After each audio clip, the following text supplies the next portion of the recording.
बिस्मिल्लाहिर्रहमानिर्रहीम। अस्सलाम वालेकुम student, welcome to my YouTube channel math बस। स्टूडेंट, हम इसमें new countdown third edition class 6 का मैथ कर रहे हैं, जिसमें आज चैप्टर नंबर 7 करेंगे, इंट्रोडक्शन टू अलजबरा। अलजबरा क्या है, अलजबरा में किन किन चीज़ों को कैसे कैसे यूज़ करते हैं, कैसे सॉल्व करते हैं, ये सारा कुछ हम इस चैप्टर में डिस्कस करेंगे। ठीक है, सबसे पहले यहाँ पर है सेंटेंस एंड स्टेटमेंट। सेंटेंस क्या होता है, इंग्लिश में आप सेंटेंसेस करते हो, आपको पता है सेंटेंस क्या होता है, लेकिन फिर भी मैं आपको रीड आउट कर देती हूँ। A sentence is a set of words or symbols that convey some meaning. Sentence होता है कंप्लीट, एक जो आपको मीनिंग दे रहा होता है। मैथ्स में भी अगर आपको एक बात की मुकम्मल समझ आ रही होती है तो इट्स मीन वो सेंटेंस है। अब हम पढ़ेंगे स्टेटमेंट के बारे में। A statement that is either true or false is known as statement. Statement अगर आपके सामने ट्रू फॉल्स टाइप क्वेश्चंस होते हैं कि अगर आप उसको रीड आउट करते हो, आपको समझ आती है कि नहीं ये स्टेटमेंट रॉन्ग है, तो इट्स मीन वो फॉल्स है, और अगर स्टेटमेंट ट्रू है तो इट्स मीन कि वो ट्रू है। तो फिर यहाँ पर उसने कहा कि स्टेटमेंट क्या होती है, या तो स्टेटमेंट ट्रू होती है या स्टेटमेंट फॉल्स होती है। अच्छा, स्टेटमेंट की एक और डिफरेंट काइंड है जिसको हम यहाँ पे डिस्कस करेंगे, जिसको कहते हैं ओपन स्टेटमेंट। ओपन स्टेटमेंट क्या होता है, अगर आपके सामने स्टेटमेंट लिखी हुई हो और आप उसको समझ ना पाओ कि ये ट्रू की बात कर रहा है या फॉल्स की बात कर रहा है, कि उसमें एक ऐसी चीज़ होती है या एक ऐसी बात होती है जिससे पता ही नहीं चल रहा होता कि ये ट्रू है या फॉल्स है, तो उसको कहते हैं ओपन स्टेटमेंट। अब यहाँ पर इसकी ये देखिए, यहाँ पे यही मेंशन किया हुआ है कि स्टेटमेंट इज ट्रू और false because not all the information is available. All दिन कोई इन्फॉर्मेशन आपके पास मिसिंग होती है तो आपको पता नहीं चलता है कि वो ट्रू है या फॉल्स है। जैसे ये देखिए नीचे यहाँ पर एग्जाम्पल है, अब ये 3 के साथ प्लस है, ये बॉक्स सा बना हुआ है और इक्वल 7 लिखा हुआ है, आपको पता ही नहीं है कि यहाँ पर क्या है, किस तरह ये आ गया, क्या है ये चीज़, ये आपके पास इंफॉर्मेशन मिसिंग है। अब यहाँ पर 8 - 2 है, तो 8 - 2 करने से तो 6 आना था, तो इसने कहा कि इक्वल। इक्वल का मतलब है कि ये 8 - 2 जो है वो इक्वल है इस बॉक्स के, तो इक्वल नहीं है इस बॉक्स के। तो यहाँ पर भी किस नंबर को मल्टीप्लाई किया जो 15 आ गया। तो जब ऐसी कोई स्टेटमेंट आ जाए तो उसको कहते हैं ओपन स्टेटमेंट।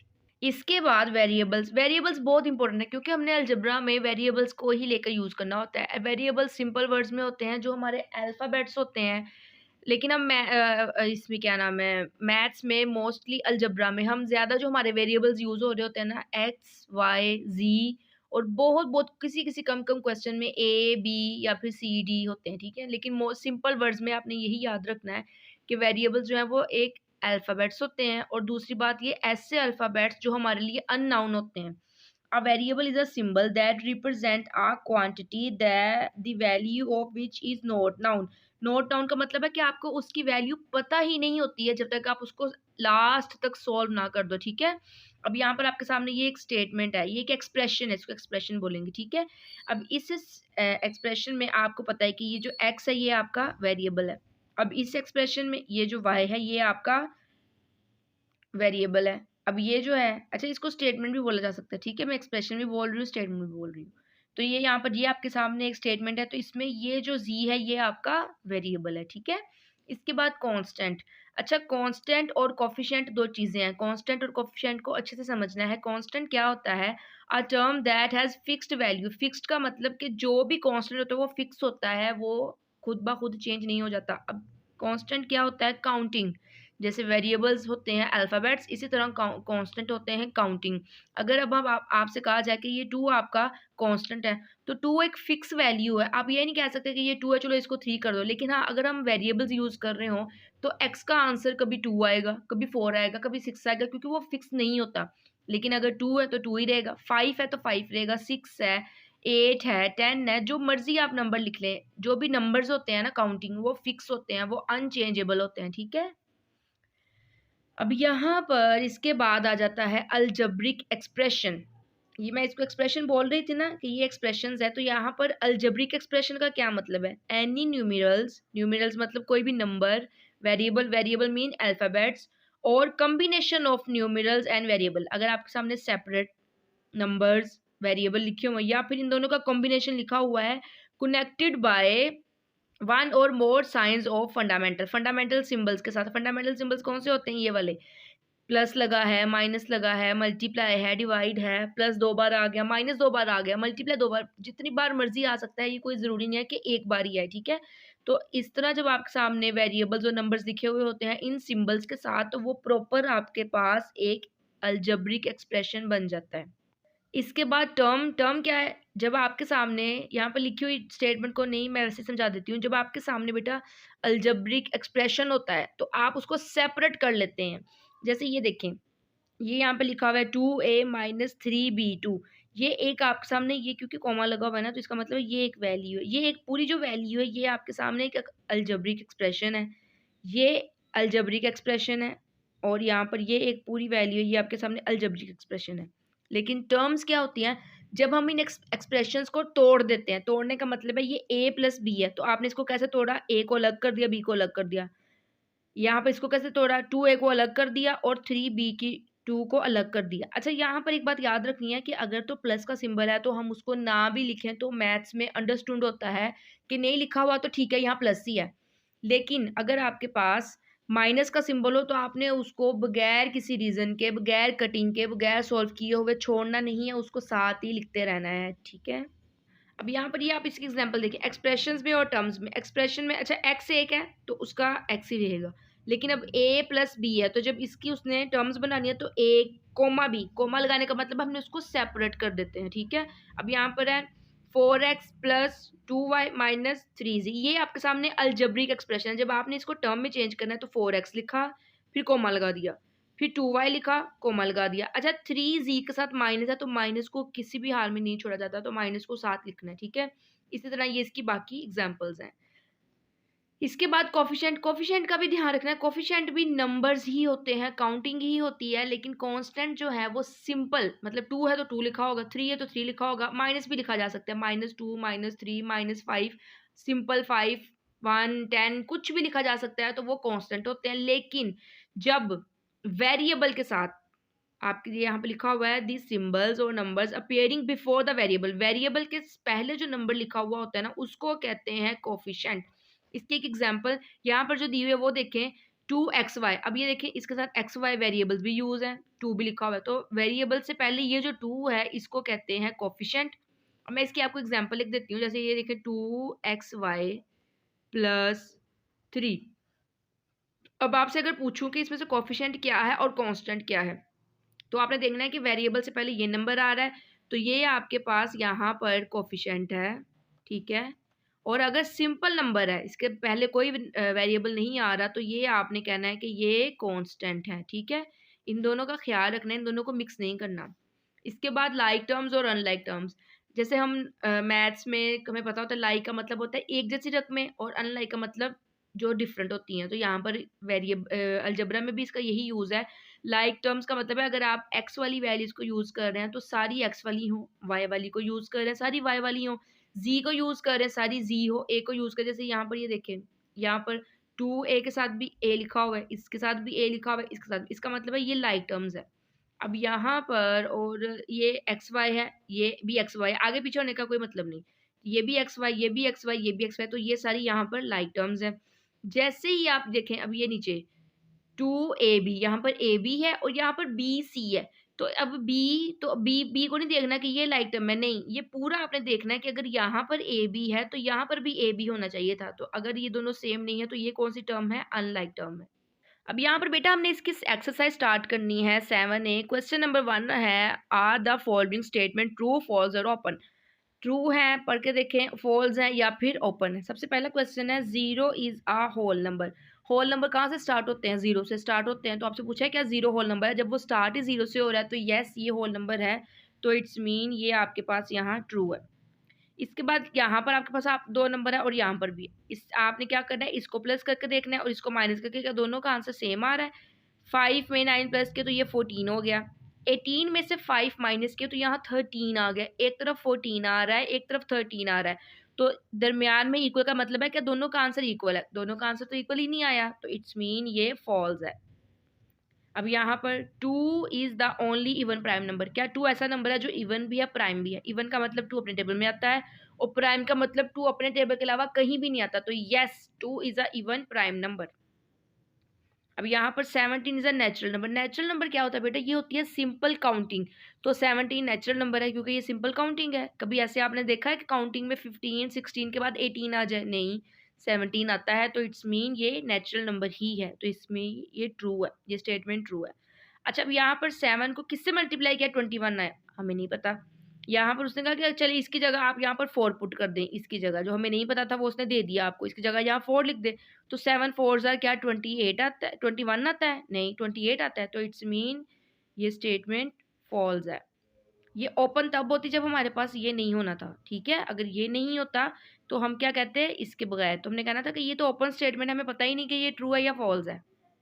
अब यहाँ पर 4 ब्रैकेट में 5, 4 और ब्रैकेट में 5 का मतलब है कि ये दोनों आपस में मल्टीप्लाई हो रहे हैं। ब्रैकेट मीन ये नंबर इसके साथ मल्टीप्लाई हो रहा है। 4 5 ये तो 20 हो गया और यहाँ 45 है। क्या 20 और 45 आपस में इक्वल है, नहीं इक्वल, तो ये है फॉल्स। इसके बाद आपके सामने ये है आपसे, अब इसको हम सॉल्व करते हैं, सॉल्व करके आपको इसकी ज़्यादा समझ आएगी। अब ये आपका ट्रू फॉल है, आपसे कहा हुआ है कि 5x + 5 = 10, क्या इन दोनों इसको सॉल्व करने से इक्वल आता है 10 के। तो भी बेटा आपको यहाँ पर x की उसने वैल्यू दी हुई है 1, ठीक है। आपने क्या करना है, x की जगह 1 पुट कर देना। ये हो गया 5 और यहाँ पर x की जगह 1 पुट कर दिया +5, ये वाला 5 लिखा, x की जगह 1 आ गया, ये प्लस और ये 5 as it is equal to ये वाला 10 भी वैसे ही। ये आपस में मल्टीप्लाई हो रहे हैं, 5 1 ज़ार 5 + 5 = 10। क्या 5 में 5 प्लस करके 10 आता है, यस 10 आता है। इस साइड पे भी 10 है तो 10 इक्वल है 10 के, तो यस ये आपका ट्रू हो गया। तो इसको आपने ट्रू कर देना, ठीक है। अब यहाँ पर 12 में 3 प्लस किए तो क्या आता है 15, 3 में 12 प्लस किए तो भी क्या आता है 15, तो 15 15 के इक्वल है, यस इक्वल है, तो ये ट्रू है। अब आपने इसको भी सॉल्व करके बताना है कि क्या ये वाला आंसर इसके इक्वल आ रहा है, तो ये इसको सॉल्व कर लेते हैं। अच्छा बेटा, अब इसको आप सॉल्व करो, इसका पॉइंट खत्म कर दो। पॉइंट्स 1 लगाते हैं, पॉइंट के बाद 1 नंबर है तो यहाँ 0 लग गया, ये पॉइंट यहाँ से खत्म हो गया। दोनों की कटिंग 5/10 है, इनकी कटिंग हो रही है 5 1 ज़ार 5, 5 2 ज़ार 10। अब आपके पास यहाँ आ गया 1/2, इस साइड पे है 1/5, तो ये दोनों आपस में इक्वल नहीं आए, तो इट्स मीन ये फॉल्स है। तो यहाँ पर आप इसको फॉल्स लिख दें, ठीक है। अब बेटा इसका क्वेश्चन नंबर 2 देखिए, replace the letter by numerals to make the statement true. अब आपने इन क्वेश्चंस को सॉल्व करना है और सॉल्व करने के बाद आपने इस लेटर को रिप्लेस करके ये देखना है कि क्या इन दोनों का आंसर वाकई इसको इक्वल आता है। जो भी आप लेटर की जगह नंबर को रिप्लेस करेंगे तो हम इसको मैथमेटिकली सॉल्व करेंगे, ठीक है। बेसिकली हमने बस इसमें ट्रू और फॉल्स का बताना है। तो अब ये देखें, अब आपके सामने है x + 2 = 9, तो हम x को सॉल्व कर सकते हैं। क्या करते हैं, मैथ्स में अलजबरा में अगर इक्वल के एक साइड पे कोई नंबर हो और हमने उसको दूसरी साइड पे लेके जाना, और दूसरी साइड पे क्यों लेके जाना है, क्योंकि हमने अल्फ़ाबेट को रिप्लेस करना है किसी नंबर के साथ। तो अल्फ़ाबेट को सॉल्व तो करेंगे ना, तो फिर आपने क्या करना है, एक साइड से इक्वल की एक साइड से दूसरी साइड पे कोई नंबर जाए, तो अगर एक साइड पे प्लस हो रहा होता है तो इक्वल की दूसरी साइड पे बेटा वो जाके माइनस हो जाता है। अगर एक साइड पे माइनस हो रहा होता है तो इस तरह इक्वल की दूसरी साइड पे जाके वो प्लस हो जाता है। और इसके अलावा अगर एक साइड पे मल्टीप्लाई हो रहा हो तो इक्वल की दूसरी साइड पे जाके वो डिवाइड हो जाता है। और अगर एक साइड पे डिवाइड हो रहा हो तो इक्वल की दूसरी साइड पे जाके वो मल्टीप्लाई हो जाता है। ये आपने याद रखना है बात को, ठीक है। ये प्लस का सिंबल है। अब जैसे ये देखें, 2 यहाँ पे प्लस हो रहा है तो इक्वल की दूसरी साइड पे जाके क्या हो जाएगा, माइनस। तो आपने क्या करना है, एक्स को यहीं रहने देना है। ये वहाँ चला गया तो 9 - 2, क्योंकि 2 इस साइड से आया तो 2 नहीं माइनस में रहना है। 9 के साथ कुछ नहीं था, ठीक है। x = 9 में से 2 माइनस के तो यहाँ 7 आ गया। अब आपके पास वेरिएबल रिप्लेस करने के लिए नंबर मिल गया, तो अब हम इसमें रिप्लेस कर देते हैं। x की जगह हमारे पास 7 आ गया तो आप यहाँ 7 पुट कर दो। फॉर चेक कर रहे हैं ना ट्रू है या फॉल है। तो यहाँ पर 7 + 2 = 9, 7 में 2 प्लस किया, यहाँ पे 9 आ गया, तो ये 9 है, 9 इक्वल है 9 के, यस। तो ये आपका रिप्लेस भी हो गया और आपने देख भी लिया कि ये स्टेटमेंट ट्रू है। तो आपका आंसर क्या आ गया, 7। अब इसी तरह इसका सेकंड वाला देखें। अब आपने यहाँ पर p को रिप्लेस करना है और अल्फ़ाबेट मैंने आपको बताया था कोई भी हो सकता है। बेसिकली हम XY यूज़ करते हैं लेकिन कोई भी अल्फ़ाबेट हो सकता है। तो अब हमने 7 को उस साइड पे लेके जाना है। अच्छा, 7 यहाँ पर हो रहा है प्लस, तो इक्वल की जब दूसरी साइड पे जाएगा तो ये हो जाएगा माइनस, और ये p के साथ जो माइनस है इसको अभी यहीं पे रहने देना है। तो इधर यहाँ पर 2 है, ये 2 ऐसे ही है, और ये वाला 7 जब इधर आया तो ये -7 हो गया।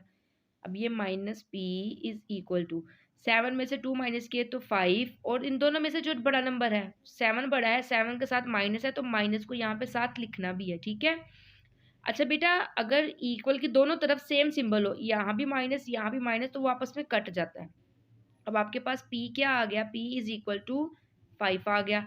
अब आपके पास ये आ गया आपका लेटर को रिप्लेस करने के लिए नंबर, तो अब रिप्लेस कर देते हैं, ऊपर लिख देते हैं 7 माइनस, यहाँ p की जगह आपके पास 5 आ गया, तो ये 5 इज इक्वल टू 2। 7 में से अब आपने 5 को माइनस किया तो 2, तो इक्वल 2, तो 2 इक्वल 2 हो गया। इसका मतलब है कि रिप्लेस होने वाला जो आंसर है वो आपके पास नंबर क्या है, 5। अब इसको करेंगे। अच्छा बेटा, अब यहाँ पर 3 के साथ, 3 और y के साथ कोई भी सिंबल नहीं लगा हुआ, तो आपने एक बात का याद रखना है, ख्याल रखना है कि 3 के अगर दो नंबर्स अल्फ़ाबेट, दो नंबर्स के दरमियान कोई सिंबल ना हो, तो आपने क्या करना है, उसके दरमियान आपने ये सपोज करना है कि इसके दरमियान में मल्टीप्लाई का सिंबल है, क्योंकि अलजबरा में हम मल्टीप्लाई का सिंबल यूज़ नहीं करते, क्योंकि मल्टीप्लाई और एक्स का सिंबल जो है वो एक जैसा ही होगा, फिर आपको समझ नहीं आएगी कि ये मल्टीप्लाई करने को कह रहा है कि एक्स लगा हुआ है। तो इसलिए यहाँ पर आपने इसको कहना है कि 3 जो है वो y के साथ मल्टीप्लाई हो रहा है, तो इस साइड पे जाएगा तो वहाँ पर डिवाइड हो जाएगा। अब 3 के टेबल में 15 आता है, 5 जार, तो y इज इक्वल टू 5 आ गया। ये आपके पास रिप्लेस होने वाला नंबर आ गया, ठीक है। तो अब आपने रिप्लेस कर देना है, यहाँ पर 3 लिखा, y की जगह इधर 5 आ गया, इज इक्वल टू 15।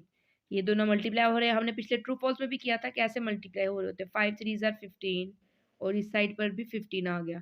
अगर आपका ये जो नंबर है ना वो सही नहीं होगा ना, कोई और सपोज आप सॉल्व गलत करते हो, आपका 2 आंसर आ जाता है, तो यहाँ पर 2 लिखने से कभी भी 15 नहीं आएगा, फिर तो 6 आ जाएगा, कुछ भी हो सकता है। तो आपको तभी पता चल जाएगा कि आपकी कैलकुलेशन में कोई मिस्टेक हो गई है, ठीक है। तो अब आपका आंसर यहाँ 5 आ गया। अब ये है, अच्छा इसको ये डिवाइड है। अब यहाँ पर हम क्या कर लेते हैं कि ये वाला नंबर इस साइड पे ले जाते हैं और इस वाले को इस साइड पे ले जाते हैं, ठीक है। ये हो गया 45 डिवाइडेड बाय एक्स को वहां भेज दिया, और वाई यहाँ पे, क्योंकि हमने अल्फाबेट को ही अलग करना था, और ये सिर्फ डिवाइड वाले में ही ऐसे है, और वो भी क्योंकि डिवाइड इस तरह हो रहा था। तो हर सवाल में नहीं ऐसे करना कि आप इसी तरह रिप्लेस कर दो और सॉल्व भी ना करो। अब इन दोनों को डिवाइड किया तो यहाँ पर 9 इज इक्वल टू एक्स आ गया, आपके पास एक्स आ गया, ओ सॉरी 9 आ गया। अब आप 9 को उसमें लगा लो, 45 डिवाइडेड बाय एक्स की जगह 9 लिख लेते हैं, 9 इज इक्वल टू 5। 9 के टर्म में 45 5 जार इज इक्वल टू 5। अगर आप यहाँ पे कोई कैलकुलेशन में मिस्टेक करोगे तो आपका आंसर कभी भी इक्वल सही नहीं होगा। अब यहाँ पर बेटा आपके सामने ये जो क्वेश्चंस हैं, अलजेब्रिक एक्सप्रेशंस हैं, जो ये स्टेटमेंट में सेंटेंस में लिखे हुए हैं, अब आपने इसको क्या करना है, मैथ्स की फॉर्म में लिखना है, ठीक है। जैसे ये लिखा हुआ था sum of P and Q, P और क्यू का सम है, सम का मतलब प्लस हो रहा है, तो आपने यहाँ लिखना है पी प्लस क्यू, ये जस्ट इसका आंसर है। अच्छा ये क्यू है, अगर आपको 9 लग रहा है, चलिए ऐसे बना देती हूँ, ठीक है, पी प्लस क्यू हो गया। इसके बाद the difference of A and b, difference का मतलब माइनस, ए और बी को माइनस करना है, और यहाँ पर अपने ये उसने कहा है कि कौन सा ग्रेटर होना चाहिए, ए इज ग्रेटर देन बी। इसका मतलब है कि ए ग्रेटर है ए माइनस बी, माइनस का मतलब होता है माइनस के बाद वाला नंबर छोटा है, तो ए को इसलिए पहले लिखना है। अच्छा ये मैथ्स में 2/3, इसका मतलब है 2/3 का मतलब है 2/3, ऐसे हम इसको फ्रैक्शन में लिखते हैं, 2/3 ऑफ, ऑफ का मतलब मल्टीप्लाई का सिंबल, लेकिन हमने नहीं लगाना, हमने एक्स को जस्ट ऐसे ही साथ लिख देना है। इसका मतलब है ये दोनों आपस में मल्टीप्लाई ही हो रहे हैं। एडिड, ऐड का मतलब प्लस का सिंबल, 2 तो यहाँ 2y, ठीक है। जैसे वो लिखा हुआ है बस वैसे ही उसके सिंबल लगाते जाने। द प्रोडक्ट, प्रोडक्ट का मतलब multiplication of m n n, तो एम एन को अपने मल्टीप्लाई में एम और एन लिखना है, तो इसका मतलब है ये दोनों आपस में मल्टीप्लाई ही हो रहे हैं। एडिड, ऐड का मतलब देयर सम, देयर का मतलब इन दोनों का ही सम करना है, तो एम को एन में प्लस कर देना है, एम प्लस एन। अब यहाँ पर the difference of 2p and 3q, जैसे वहां डिफरेंस है, इसका मतलब इन दोनों का माइनस करना है, लेकिन आपसे कहा किसको लेस देन रखना है, 2p is less than 3q। इसका मतलब है 3q बड़ा है, लेस देन है 2p, तो आपने 3q को पहले और फिर 2p को बाद में, ठीक है। ये इसका आंसर आ गया। 3 टाइम ए, 3 टाइम ए का मतलब 3a, 3 टाइम ए, इसको ऐसे कहेंगे ना कि ये a कितना है, 3 टाइम है। एडिड, ऐड का मतलब plus, 4 time b, 4 time b का मतलब 4b। The sum of m and the quotient of n divided by 2, sum भी करना है m को सम करना है, m को सम का मतलब m प्लस करना है, और n डिवाइडेड बाय 2, तो ये हो गया n डिवाइडेड बाय 2, ये इसका आंसर आ गया। The quotient of A and B, A और बी को अब आपने डिवाइड करना है, A is divided by B, ये हो गया A divided by B. Added, तो आपने क्या किया, A divided by B added का मतलब प्लस करना है, टू देयर प्रोडक्ट इन्हीं का प्रोडक्ट करना है, इन्हीं को मल्टीप्लाई करना है, तो मल्टीप्लाई में हम ए और बी को ऐसे ही लिख देते हैं, ठीक है। इसके बाद 1/3, 1/3 का मतलब 1/3 ऑफ एक्स, एक्स को आपने साथ ही लिख देना है, बाय द डिफरेंस, अब डिफरेंस भी करना है x and y, x y का डिफरेंस करना है, लेकिन आपको बताया हुआ है कि कौन सा ग्रेटर है, x is greater than y, तो एक्स पहले और वाई बाद में। अच्छा यहाँ पर इन दोनों का नहीं कुछ बताया था कि इनके क्या करना है, तो आप क्या करो, इसको ब्रैकेट में लगा दो। अब यहाँ पर 3/4 of x, 3/4 of x 3/4 of x का मतलब एक्स साथ लिख दिया, बाय द डिफरेंस, डिफरेंस का मतलब आपने इन दोनों को डिफरेंस करना है 2p और 5q को, तो कौन सा लेस देन है, 2p इज लेस देन, तो इसका मतलब है 5q पहले आएगा और 2p जो लेस देन है वो बाद में आएगा। अब इन दोनों का भी कुछ नहीं बताया तो आप यहाँ पर ब्रैकेट लगा दें, ठीक है, ये इसका सोल्यूशन हो गया। अब यहाँ पर बेटा आपको क्वेश्चन नंबर 4 में कहा है कि आपने इनको टर्म्स को सेपरेट करके लिखना है अलजेब्रिक एक्सप्रेशन से। अभी अलजेब्रिक एक्सप्रेशन है, हमने इसकी एग्जांपल भी की थी कि अगर आपके सामने ए प्लस बी प्लस 2 माइनस सी है तो आपने क्या करना है, ए, अब आपने कोमा लगा देना है, टर्म्स में हम इनको अलग अलग कर देते हैं, फिर बी कोमा लगा देना है, और ये 2c के साथ माइनस भी है तो ये साथ लिखा रहने देना, ठीक है। प्लस को नहीं साथ लिखना, बस ये याद रख लें कि प्लस जहां भी होगा आपने सिंपल कोमा लगाना है, लेकिन माइनस अगर होगा तो वो भी साथ ही लगेगा। अब इसको देख लें, ये है -2xyz, ये एक टर्म हो गई। इसके बाद ये माइनस का सिंबल है तो कोमा भी लगाएं और माइनस भी लगाएं, 3xy। इसके बाद ये प्लस है तो कोमा लगाएं और सिर्फ z लगा दें, ठीक है।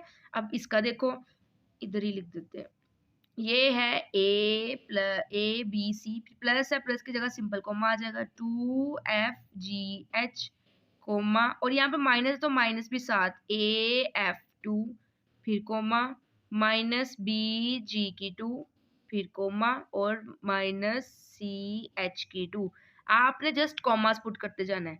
अब क्वेश्चन नंबर 5 में इसका ऑपोजिट करना है, यहाँ पर ऑलरेडी अगर आप देखें तो आपको कॉमास नजर आ रहे हैं, तो आपने कॉमास को हटा देना है। अगर वहां पर माइनस का सिंबल होगा तो वो साथ लिख देंगे कॉमा को रिप्लेस करके, लेकिन अगर माइनस का सिंबल नहीं होगा तो इट्स मीन आपने वहां प्लस पुट कर देना है। अब इसका देखें, ये हो गया ए, यहाँ पर ऑलरेडी माइनस का सिंबल है तो -3b, और अब कोमा के बाद यहाँ कोई सिंबल नहीं है तो फिर इसका मतलब +4c आपने लगाना है प्लस का सिंबल। अब इसको देखें, ये हो गया -5abc, अब यहाँ पे कोमा को रिप्लेस करते हैं तो ये माइनस ऑलरेडी है तो -7bcd, अब यहाँ पे कोमा है तो +3abd, ठीक है। अब इसी तरह आप इसको देखें, 3u है, 3u लिखा, इसके साथ ये कोमा को रिप्लेस करना है, लेकिन यहाँ पे ऑलरेडी माइनस है तो -1/2gt, ठीक है। इसके साथ ही बेटा आपकी एक्सरसाइज कंप्लीट हो गई है। उम्मीद करती हूँ कि आपको इसकी बहुत अच्छे से समझ आई होगी। अगर चैनल पे न्यू है तो बेटा चैनल को सब्सक्राइब कर दें। दुआ में याद रखिएगा, अपना बहुत सा ख्याल रखिएगा। अल्लाह आपका हामी और नासिर। अल्लाह हाफिज़।